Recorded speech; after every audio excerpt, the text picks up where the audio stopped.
स्वाति जी शिमला से। राधे राधे महाराज जी। महाराज जी, भक्ति ज्ञान को जन्म देती है या ज्ञान भक्ति को? वैसे तो शास्त्र में भक्ति के पुत्र ज्ञान और वैराग्य ऐसा वर्णन हुआ है, पर बिना विवेक के भक्ति भी नहीं होती। और प्रथम भगति संतन कर संगा, तो संतों के संग से ही विवेक का प्रादुर्भाव होता है। बिन सत्संग विवेक न होई, और विवेक से ही भक्ति का प्रादुर्भाव होता है। क्योंकि समस्त चराचर जगत हमारा स्वामी और हम सेवक, भक्ति का स्वरूप यही है। सो अनन्य गति जाके असमति न टरे हनुमंत, मैं सेवक सचराचर रूप स्वामी भगवंत। हम मैं सेवक हूँ, चराचर जगत हमारे भगवान का स्वरूप है। ये जब तक ज्ञान नहीं होगा तो शुद्ध भक्ति नहीं होगी। और जब शुद्ध भक्ति का प्रादुर्भाव होता है तो जब सर्वत्र भगवान है तो यहाँ भी भगवान है। भेद से शुरू होकर अभेद में स्थित हो जाता है। ब्रह्म नहीं, माया नहीं, नहीं जीव नहीं काल, अपनी हो सुधिना रही, एक रहे हो नंदलाल। वो भगवदाकार वृत्ति को प्राप्त महापुरुष ज्ञान, वैराग्य और प्रेम सबसे युक्त हो जाता है। तो विवेक से भक्ति और भक्ति से शुद्ध आत्मस्वरूप भगवान में प्रेम, अपने स्वरूप का बोध, संसार से वैराग्य, ये निश्चित प्राप्त हो जाता है। शास्त्रों में ऐसा वर्णन है कि भक्ति ही माँ है और ज्ञान वैराग्य उसके पुत्र हैं। आरती सिंह जी वाराणसी से। राधे राधे महाराज जी। महाराज जी, आपके चरणों में दंडवत प्रणाम।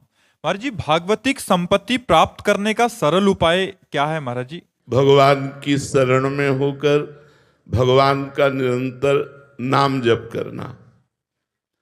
नाम जप में समस्त दैवी संपदा विराजमान है। नाम जप में समस्त ज्ञान विराजमान है। नाम में समस्त ज्ञान विराजमान है। नाम में समस्त दैवी संपदा विराजमान है। नाम में भव रोग हरण करने की संपूर्ण सामर्थ्य विराजमान है। नाम भव समुद्र को सुखाने के लिए प्रबल ज्वालामयी है। नाम से बढ़कर के और कोई ऐसा साधन नहीं जिसके द्वारा हम पूर्ण दैवी संपदा को प्राप्त कर सके। इसलिए परम पवित्र, परम मंगल, मंगल को भी मंगल प्रदान करने वाला, वरदान देने वालों को भी वरदान देने की सामर्थ्य रखने वाला ये नाम है।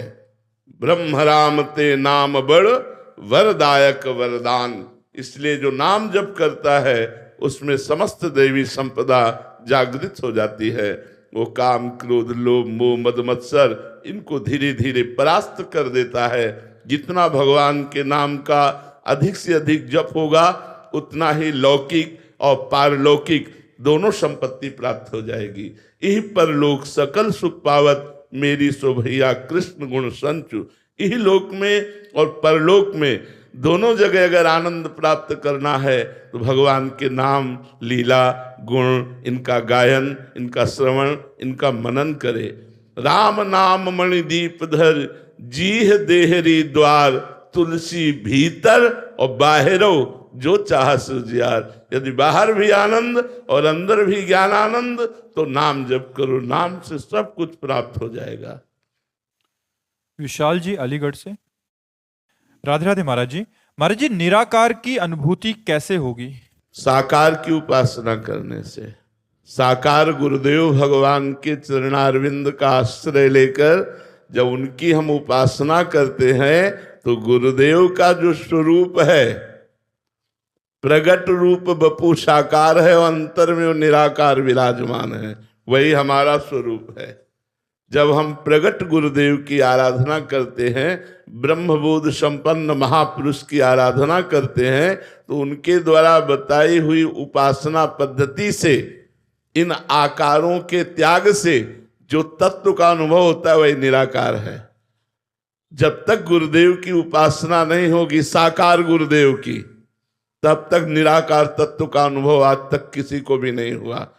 अगर निराकार या साकार तत्व का अनुभव हुआ है तो गुरुदेव की कृपा से हुआ है। मोक्ष मूलम गुरु कृपा, ध्यान मूलम गुरु मूर्ति, पूजा मूलम गुरु पदम, मंत्र मूलम गुरु वाक्यम, मोक्ष मूलम गुरु कृपा। गुरु कृपा ही केवलम। यदि गुरुदेव की आराधना की जाए और उनके द्वारा बताए हुए साधन पर चला जाए तो निराकार हमारा स्वरूप ही है।